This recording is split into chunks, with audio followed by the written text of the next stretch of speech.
வணக்கம். இன்றைக்கி நம்ம கருப்பு கவுனி அரிசியில் தோசையும் அதுக்கு தொட்டுக்க சின்ன வெங்காய தக்காளி சட்னியும் தேங்காய் சட்னியும் செய்யலாம்.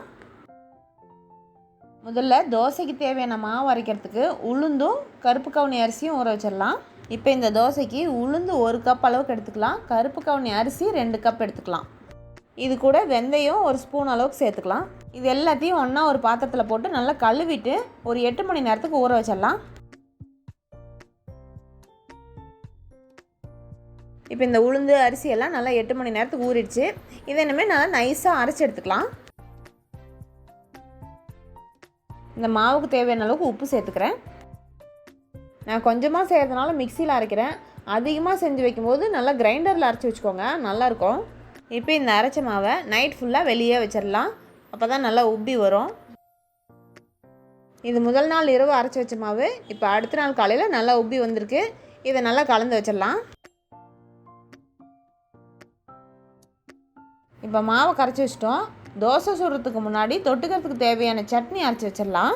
முதல்ல சின்ன வெங்காய தக்காளி சட்னிக்கு தேவையானதெல்லாம் வதக்கி வச்சிடலாம்.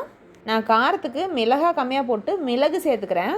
மிளகு போடலைன்னா மிளகாவே காரத்துக்கு தேவையான அளவுக்கு சேர்த்துக்கோங்க. ஒரு சின்ன துண்டு இஞ்சி சேர்த்துக்கலாம்.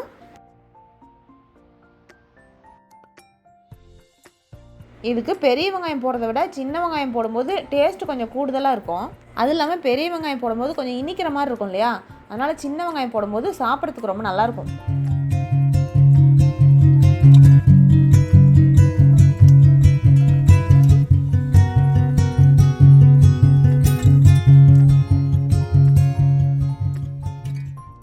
தக்காளி வெங்காயம்லாம் கொஞ்சம் நல்லா வதங்கின உடனே பூண்டு ஒரு 10 பல் இதிலே சேர்த்துக்கிட்டு தீ அணைச்சிடலாம். இந்த சட்னிக்கு தேவையான அளவுக்கு உப்பு சேர்த்துக்கலாம். அவ்வளோதான். இனிமேல் இது நல்லா ஆறட்டும்னு சட்னி அரைச்சிக்கலாம். இது நல்லா ஆறட்டும். அதுக்குள்ளே நம்ம இன்னொரு சைடிஷான தேங்காய் சட்னி அரைச்சிக்கலாம். எப்போவுமே தேங்காய் சட்னி அரைக்கும் போது தேங்காய் அதிகமாகவும் பொட்டுக்கடலை கொஞ்சம் கம்மியாகவும் போட்டு அரைச்சிக்கோங்க.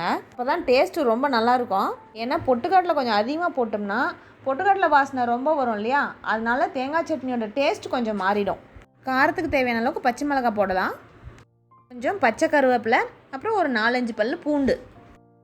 இந்த சட்னிக்கு தேவையான அளவுக்கு உப்பு சேர்த்துக்கிட்டு கொஞ்சம் கொஞ்சமாக தண்ணி ஊற்றி அரைச்சிக்கலாம்.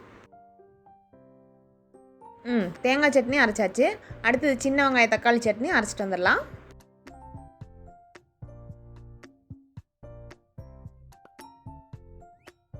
சின்ன வெங்காய தக்காளி சட்னியும் அரைச்சாச்சு. இனிமேல் இந்த 2 சட்னியும் தாளித்து விட்டுடலாம். இந்த கருப்பு கவுனி தோசைக்கு சைடிஷாக சட்னி செஞ்சாலும் நல்லாயிருக்கும். இது மட்டும் இல்லாமல் இந்த பாசி பருப்புலாம் போட்டு கூட்டு செய்வோம் இல்லையா, பீர்க்கங்காய் கூட்டு, புடலங்காய் கூட்டுன்னு, இது மாதிரி எந்த கூட்டு செஞ்சாலும் கருப்பு கவுனி தோசைக்கும் அந்த கூட்டுக்கும் தொட்டுக்கிறதுக்கு ரொம்ப நல்லாயிருக்கும்.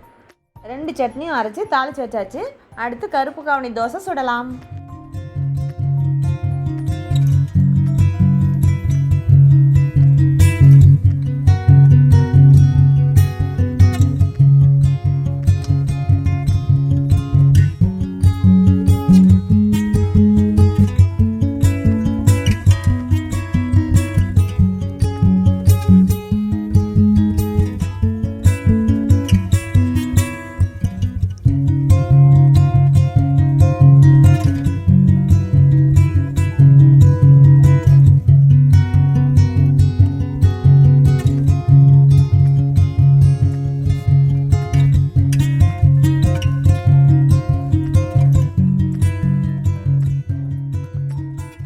அவ்வளோதான். கருப்பு கவுனி தோசை சுட சுட சூப்பராக ரெடி ஆயிடுச்சு. இப்போ இந்த பாரம்பரிய அரிசி வகைகளில் ஒன்றான கருப்பு கவுனி தோசைக்கு 2 விதமான சட்னி வச்சு சாப்பிடலாம்.